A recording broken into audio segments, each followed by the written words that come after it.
안녕하세요. 카진TV 시청자 여러분, 이재림입니다. 오늘은 제가 멀리 오느라고 지금 촬영 장비를 챙겨오지 못해서 핸디캠으로 다 찍는 점 양해 부탁드릴게요. 바다 보이시죠? 화진포입니다. 강원도 거의 끝자락인데 오늘 시승차가 스즈키의 신형 하야부사여가지고 그래도 고속 투어러인 만큼, 스포츠 투어러인 만큼 멀리 한번 달려봐야겠다 싶어서 강원도까지 왔습니다. 3세대 하야부사 같은 경우는 디자인적으로는 지금 1세대, 2세대, 3세대를 나란히 세워놓고 보면 단번에 신형이라는 걸 알 수가 있고, 저런 앞에 헤드 부분, 페어링 부분도 그렇고 이 뒤쪽 이런 요소들도 모두 하야부사 이전에도 갖고 있었던 그런 요소라고 할 수가 있겠습니다. 풀체인지 모델인 만큼 이번 하야부사는 성능적인 개선이 굉장히 많이 이루어졌고, 디자인적인 것도 그렇고 성능적인 것은 전자장비가 굉장히 많이 추가가 돼서 지금 스즈키가 갖고 있는 전자장비는 모두 들어갔어요. 심지어 GSX R1000R, 지난번에 보여드렸었던 R1000R보다도 전자장비가 더 들어갔다고 볼 수도 있겠습니다. 예컨대 뭐 크루즈 컨트롤이라든지 힐홀드 컨트롤도 있고요. 계기판은 좀 이따 다시 보여드리겠지만, 하야부사의 계기판은 스즈키 모터사이클 계기판 중엔 가장 어떤 최첨단 느낌이 나는 그런 형태와 기능을 갖고 있습니다. 브레이크 시스템은 브렘보 캘리퍼인데 이거 스틸레마 브레이크더라고요. 하지만 이런 데 보면은 고무죠. 그렇습니다. 그리고 브레이크 성능은 이따가 주행 간에도 말씀드리겠지만 딱히 달리면서 뭐랄까 아우 안 잡혀 이런 생각은 들지 않았어요. 근데 그거는 최근에 탔었던 스즈키 모터사이클은 카타나도 마찬가지고 R1000R도 마찬가지고 저는 그렇게 느끼진 못했었거든요. 게다가 얘는 지금 앞뒤 연동 브레이크도 들어가서 앞을 잡는다고 해서 뭐 뒤가 뜨는, 그러니까 초고속 주행일 경우에 그렇겠지만 자동으로 제어를 합니다. 앞에서 볼 경우에도 이 헤드램프도 이제 모두 풀 LED의 헤드램프가 들어갔고, 방향지 시등도 지금 보시라고 켜놨는데 이렇게 들어갑니다. 여기도 보면 이제 멀티풀 LED라고 써있죠. 여기도 준을 써놨고, 그래서 정면에서 보더라도 어떤 하야부사만의 그런 정체성은 잘 드러난다고 할 수가 있겠고요. 이 윈드스크린은 보기엔 작아 보이지만 고속주행할 경우에는 상당히 그래도 방풍 성능이 있다고 볼 수 있겠어요. 그러니까 앉아서 이 연료 탱크에다가 배를 대가지고서는 헬멧을 이 뒤로 숨길 때, 그러니까 하야부사가 뭐 300km 처음 돌파한 양산형 오토바이 뭐 이런 타이틀을 갖고 있잖아요. 근데 오늘 타면서 굳이 앞자리가 2자까지 가지 않더라도 굉장히 그런 쾌적하고 어떤 스포티하게 고배기량의 모터사이클만이 가질 수 있는 출력, 토크, 모든 걸 대부분의 엔진 회전 구간에서 느낄 수가 있었습니다. 그게 되게 놀라웠고 마음에 드는 부분이었었어요. 그리고 이렇게 봤을 때는 뭐 머플러 디자인이 달라졌는데 더욱더 우람해졌죠. 거의 뭐 도끼 수준으로 바뀌지 않았나, 몽둥이 수준으로 바뀌지 않았나 싶은데, 그리고 요 테일 부분도 이전보다는 좀 날렵해지지 않았나 싶은데, 날렵해진 건 맞아요. 전에 2세대 때는 여기가 좀 더 튀어났었죠. 그리고 얘는 텐덤 시트가 원래는 기본인데 지금 리어 캐노피도 추가가 된 겁니다. 머플러는 뒤에서 보면은, 그러니까 이전에 2세대는 거의 삼각형이었었는데 이제는 각을 좀 더 줬습니다. 그런 차이가 생겼고, 순정 머플러 소리는 뭐 이건 개인 취향 차이니까 저는 뭐 나쁘지 않았어요. 근데 크진 않습니다. 어쨌거나 그 직렬 사기통 오토바이들이 내는 그냥 슝 그런 소리라고 할 수가 있겠고, 리어 테일 램프도 모두 LED예요. 이제 방향지 시등도 마찬가지고 뒤에 이제 후미등도 그렇고, 이 테일 부분이 굉장히 전보다는 뭐랄까 글래머러스한 건 좀 빠지지 않았나 싶은데도 이 위에서 내려다볼 때 느낌은 굴곡이 참 많죠. 보기만 해도 이렇게 좀 쓰다듬고 싶은 그런 라인을 갖고 있습니다. 네, 전자장비는 주행하면서도 말씀드리겠지만 지금 트랙션 컨트롤은 기본으로 들어가고, 그건 계기판을 보면서 말씀을 드릴게요. 세레머니도 되게 멋지거든요. 이거. 바넬이 이렇게 움직이고 가운데 준 저렇게 뜨는 거. 5개 디스플레이를 가지고 있고, 맨 왼쪽은 주유량, 주유 게이지, 그리고 RPM, 엔진 회전계, 그리고 가운데 디지털 디스플레이, 그리고 속도계, 오른쪽에 유온계가 있습니다. 그래서 가운데 디지털 디스플레이는 보여주는 정보가 되게 많아요. 그래서 이 버튼들은 이미 스즈키 모터사이클을 경험이 있으신 소비자라면은 익숙한 버튼인데, 뭐 브이스트롬이라든지 아니면 카타나든 또 알처날이든 모두 이 버튼을 쓰죠. 라이딩 모드는 일단 이것도 뭐 마찬가지입니다. 그래서 ABC 모드 그대로 있고요. 얘는 근데 라이딩 모드가 6가지나 됩니다. ABC 플러스 유저 1, 2, 3까지 있어서 A, B, C, 유저 1, 유저 2, 유저 3. 그래서 ABC 모드는 그냥 프리셋 값인 거고 유저 1, 2, 3는 내가 원하는 거를 다 정할 수가 있습니다. 그래서 PW는 파워, 그리고 QS는 퀵시프터인데 파워도 숫자가 높을수록 전자기기는 개입이 많아지고 출력은 떨어진다고 보시면 되겠어요. QS도 퀵시프터도 1, 2단계가 있는데 1단계는 그러니까 착착착 이렇게 변속된다고 보시면 되겠고 2단계로 설정을 하면은 척척 부드럽게 변속이 된다고 보시면 되겠어요. 이건 이제 디스플레이 라이딩 세트라든지 RPM 세트. 여기서 라이딩 세트를 한번 보자면 네, 유저 1. 자, 보시면 이제 파워 트랙션 컨트롤, LF는 윌리 컨트롤입니다. 앞바퀴 들리는 거. 그리고 EB는 엔진 브레이크, QS는 퀵시프터. 그래서 이것들을 모두 조절할 수가 있는 거죠. 그래서 10이면은 제일 많이 개입하는 거. 그리고 파워 1은 제일 센 거. 트랙션 컨트롤도 제일 세게 지금 돼 있고. 그래서 옆에 유저 1과 A 모드를 가지고서는 비교할 수 있게끔 해놓은 거예요. 네, 여기서 유저 1, 2, 3를 모두 설정할 수가 있죠. 그러니까 유저 1, 2, 3도 라이더에 맞춰서 유저 1은 A 모드를 참고해서 설정하라. 그리고 유저 2는 B 모드를 참고해서 설정하라. 뭐 유저 3는 C 모드를 참고해서 설정하라. 이런 게 되겠고요. 굉장히 세밀하게 설정할 수가 있죠. 보시는 것처럼. 히롤드, 히롤드도 들어갔어요. 근데 히롤드가 아주 똑똑한 히롤드는 아닙니다. 꽉 잡으면 히롤드가 되거든요. 근데 풀려면 이걸 우리 마우스 더블 클릭하듯이 이렇게 해야 풀려요. 그러니까 스로틀을 살짝 열면 풀리는 게 대다수가 그렇잖아요. 근데 얘는 독특하게 그냥 이걸 이래야 풀리고, 게다가 이게 히롤드가 어필 다운힐 상관없이 잡히는 게 맞는데 그 경사가 꽤 있어야 잡힙니다. 그리고 서스펜션도 모두 조절할 수가 있는, 지금 이게 가야바 걸로 기억하는데 KYB 걸로 들어갔고 엄청 포크가 지금 두껍죠. 그리고 재밌는 건 이 스티어링 댐퍼도 엄청 커요. 저기 보이시죠? 이건 이제 크루즈 컨트롤과 스피드 리미터를 합쳐놓은 버튼인데, 지금 저 녹색은 크루즈 컨트롤이고, 여기서 모드 버튼을 꾹 누르고 있으면 이건 스피드 리미터입니다. 그래서 99km까지만 속도를 낼 수 있게끔 설정하는 거죠.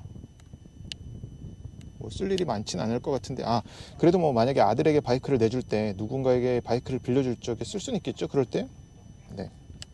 그리고 크루즈 컨트롤은 자동차와 마찬가지로 지금 저 녹색이 떴으면은 여기 세트를 누르면은 저렇게 깜빡거리면서 세트가 되는데, 지금은 이그니션 상태라서 되진 않고요. 그리고 주행 가는 거리가 222km죠. 얘가 연비가 14.9, 공인 연비가 14.9km per 리터인데, 기름 탱크 20리터인 걸 생각하면은 어림잡아 계산해봐도 300km 갈 수 있다고 해야 되는데, 지금 달려보니까 그 정도는 안 나오고요. 제가 좀 많이 고속으로 달리긴 했습니다만 그런 차이는 있습니다. 그리고 맞아, 여기 그 브레이크도 보여주는데,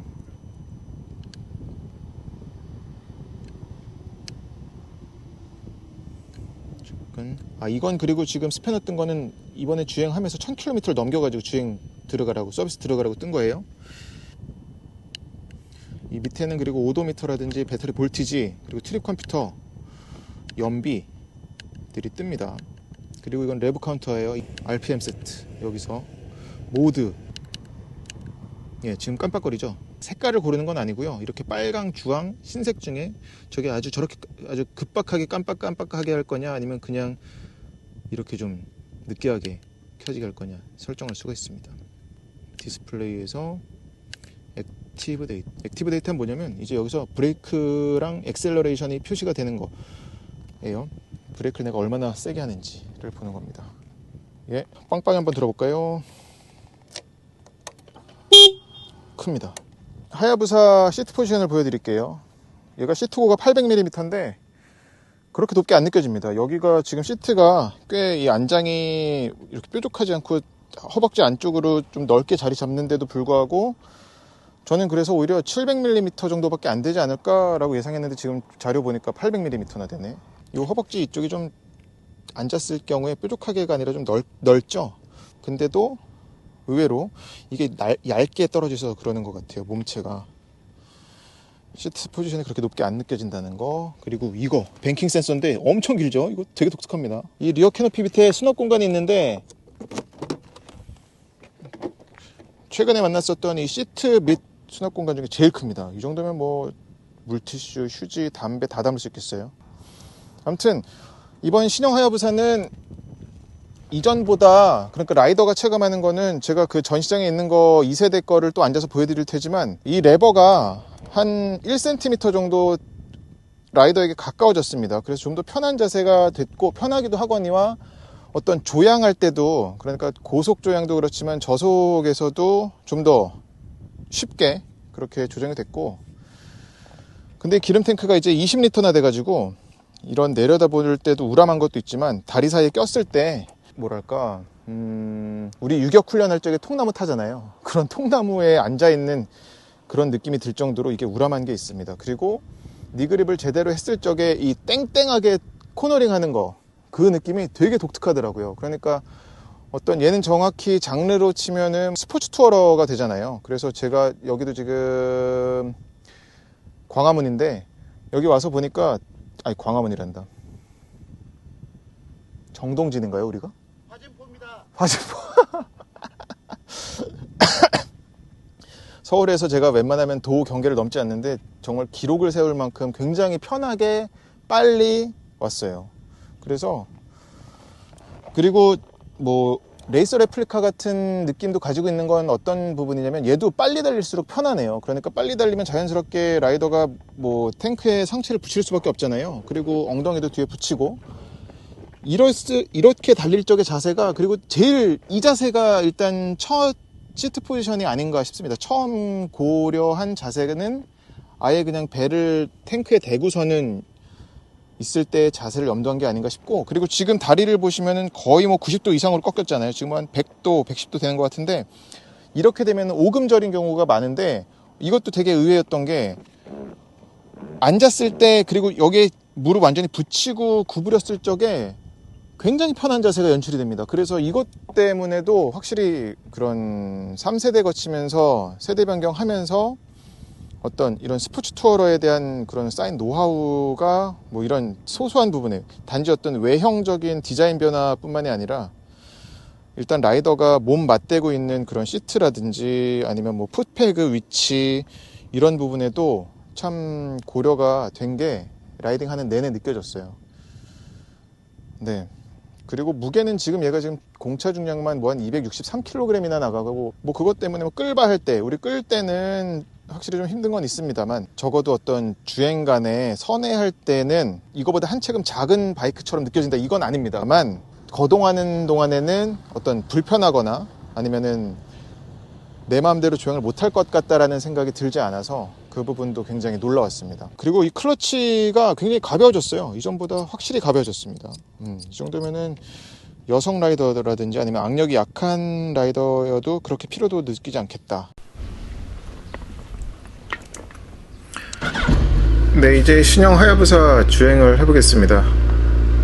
이번에는 앞에 설명에서 말씀드렸었던 것처럼 하야부사를 타고서 서울에서 강원도 고성까지 2박 3일간 무려 700km를 달렸는데, 저도 사실 처음엔 이렇게 많이 달릴 줄 몰랐어요. 근데 그래도 스포츠 투어러인 만큼 멀리 좀 달려봐야 알겠다 싶어서 시작을 한 투어였고, 라이딩 모드도 고르게 ABC를 고르게 써봤고, 또 유저 프리셋 모드를 이용해가지고 유저 모드도 여러가지 활용을 해봤는데, 전반적으로 이 하야부사는 굉장히 편안한, 그러니까 장거리를 가기에도 너무 편안한 성격을 갖고 있어서, 오히려 지금 앞에 보이는 모델은 이제 동행했던 더 로드쇼의 R90 어반지S를 타는 김종훈 기자님이고, 자동차 칼럼니스트 이동희 기자님도 함께 해주셨는데, 이동희 기자님은 트라이엄프의 스피드 트윈을 타시는데 놀랍게도 하야부사가 가장 편했습니다. 일단 이 하야부사는 많이들 궁금해하실 부분이 발열일 것 같은데, 2세대에 비해서 발열이 현저히 적어진 것 같아요. 보통 이렇게 풀 페어링, 풀 카울된 바이크들은 열이 안에서 돌기 때문에 아무리 유랭으로 뺀다고 해도 열이 이제 라이더에게 그대로 전해지기 마련인데, 하야부사는 열 걱정을 안 해도 될 정도입니다. 이게 물론 도심에서 가다서다를 반복하고 저속으로 달릴 적에는 어떨지 모르겠지만, 장거리 주행할 적에 제가 아마 평속 60km 되지 않았나 싶거든요. 엄청 시원했어요. 첫날은 좀 추웠던 날이었고 그래도 좀 온도가 낮았던 날이었고 마지막 날에는 34도까지 오르는 날이었었는데 문제가 없었습니다. 이것 때문에도 운전자 라이더의 체력 소모가 극히 적네요. 그래서 서울에서 부산 갈 수도 있을 것 같고 당일치기로. 근데 하야부사가 정말 멀리 갈 수밖에 없는 그런 특성을 갖고 있는 것 같습니다. 너무 편해가지고요.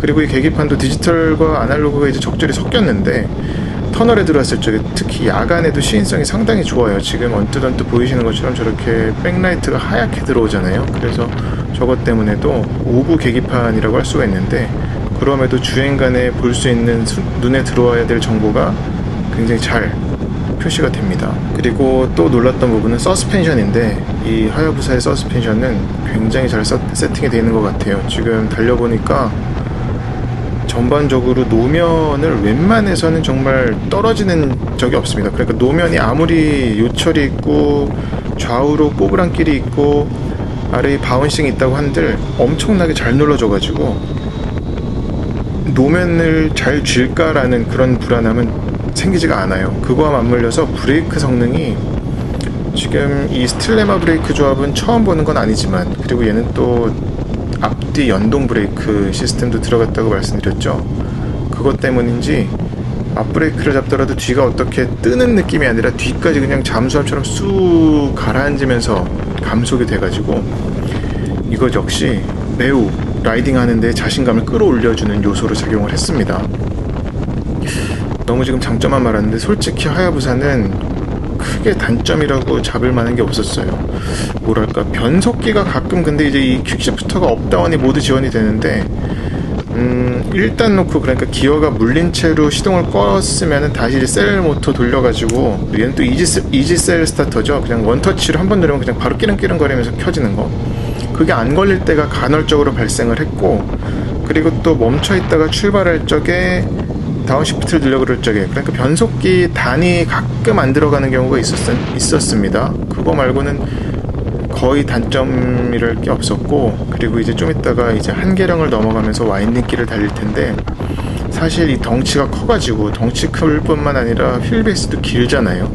아무래도 그러니까 아주 적극적인 그런 와인딩보다는 직선주로 해서 누구보다 빨리 가는 거를 최고속을 찍는 거를 첫 번째 포인트로 잡은 모터사이클이라고 할 수가 있는데 이 1.3L 엔진은 뭐 기존 엔진을 갖다가 또 가다듬고 엔진 내부 마찰 줄이고 해가지고 또 개선한 엔진이긴 하겠습니다만 엔진의 파워밴드가 정말 6단을 넣고도 스로틀을 감으면 그냥 가속이 그냥 쑥 되는데 이게 놀랐습니다. 정말 최근에 탔었던 모터사이클 중에는 가장 이런 마치 자동차 고배기량 엔진차처럼 고출력 고배기량 엔진차처럼 어느 순간에서도 여유로운 성능을 가지고 누구보다 빠르게 그리고 안전하게 고속으로 올라갈 수 있는 그런 능력이 하야부사의 큰 매력이었던 것 같아요. 다만 이제 엔진 사운드는 괜찮은데 엔진 사운드는 전형적인 그런 아주 매끄럽게 돌아가는 그 직렬사기통, 병렬사기통 엔진인데 배기 사운드는 잘 안 들립니다. 달릴 때는 그리고 배기 사운드가 뭐랄까 배기 사운드는 아주 사라져버리고요. 대신 이제 엔진 사운드가 들어오는데 엔진 사운드가 정말 그런 기계가 착착착 맞아떨어지는 그런 느낌 있죠. 내가 아주 정교한 기계를 다루고 있구나 라는 생각이 절로 들게 합니다. 한계령이 이제 시작되는 거고요. 오늘 바람소리가 아무래도 고프로를 찍다 보니까 꽤 많이 들어갈 것 같은데 그 부분은 다시 한번 양해 부탁드릴게요. 사실 하야부사를 처음 보자마자 이 차는 이렇게 좌우로 쫙쫙 눕는 거는 어렵겠다, 그 유턴할 때도 힘들겠다라고 생각을 했었는데 웬걸이었어요. 웬걸요. 지금 이제 영상에서도 보시면 알겠지만 내 의지보다 차가 눕는 게 훨씬 어떤 장어처럼 눕는다고 해야 될까? 그런 게 있습니다. 감속, 선회, 재가속 이런 동작이 너무 매끈하게 이어져가지고 개인적으로 큰 모터사이클을 별로 안 좋아해요. 근데 이제 돌아나가는 모습을 보면 물론 달리다 보면은 이 덩치감이 그대로 느껴질 때가 있습니다. 근데 이게 마냥 그냥 흘레흘레 이렇게 풀어진 그냥 덩치만 큰 게 아니라 아주 정교하게 잘 짜여진 그런 느낌이어가지고 부담스럽지가 않았어요. 물론 서울 안에서 도심 안에서 데일리로 타기에는 버거울 수는 있겠습니다. 아무래도 골목길을 달린다든지 그런 용도는 아니니까요. 근데 얘는 스포츠 투어러의 대명사라고도 할 수 있지만 그 앞에 초고속이라는 형용사를 붙여도 전혀 어색하지가 않을 모터사이클이더라고요. 어쩌면 이런 배기음과 갖고 있는 그런 과하지 않은 모습 때문에, 사실 근데 하야부사의 생김새는 요즘 우리가 쉽게 볼 수 있는 모터사이클과는 형태부터가 좀 다르죠. 느낌부터가 다르죠. 풀카울이긴 한데 뒷공무니도 굉장히 불룩하게 튀어나와 있고, 그리고 앞에 페어링을 비롯해서 연료 탱크 부분이 굉장히 빵이 크고요. 부피가 넓고, 그래서 이것 때문에도 좀 요즘 모터사이클과는 다른 느낌인데, 타보면 야, 이게 이런 재미가 있네, 그리고 이런 재미는 다른 모터사이클에서는 찾기가 힘들겠네 라는 생각을 하게 되더라고요. 그게 너무 신기했어요. 말씀드렸다시피 클러치는 이미 많이 가벼워졌는데 퀵시프터 때문에 정말 출발할 때 빼고는 클러치 잡을 일이 거의 없습니다. 그리고 퀵시프터는 단계도 1단계, 2단계로 조절할 수 있다고 말씀드렸잖아요. 저는 대부분 1단계로 두고 달리긴 했는데 그 착착 맞아떨어지는 느낌이 너무 좋아가지고.